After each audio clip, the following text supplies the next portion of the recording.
আসসালামু আলাইকুম। আমাদের মাদ্রাসার একটা খাবার রান্না হচ্ছে। এখানে যে আমরা ডেকের ভিতরে তেল দিয়ে দিলাম। এই যে আমাদের তেল দেওয়া হয়ে গেছে, 4 লিটার মতো তেল দেওয়া হয়েছে। এখানে চুলা জ্বলতেছে, দেখতেছেন। যেখানে যা যা লাগবে সব এখানে রেডি করা হয়েছে।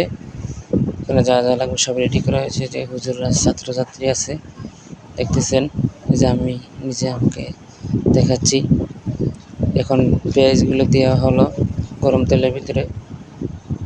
এরপর এই রসুন দেওয়া, আদা রসুন এগুলো বাটা ছিল, ওগুলো দেওয়া হইলো। এরপর হলো পেঁয়াজ বাটা ছিল, সেটাও মরিচও আগে দিয়ে ফেলাইছি, সেটা ভিডিও করা হয় নাই। এখন হলুদও দেওয়া হয়েছে, হলুদটা দেওয়ার সাথে সাথে ভিডিও করতে পারি না, তার জন্য শেষে ভিডিওটা করলাম। এখন লাড়াচাড়া দেওয়া হচ্ছে। যে গোছও দিয়ে ফেলাইছি, গোছটা বোনা হলেই পর আমরা ডাল দিব। ডাল দেওয়ার পর আমরা চাল দিব, খিচুড়ি হবে।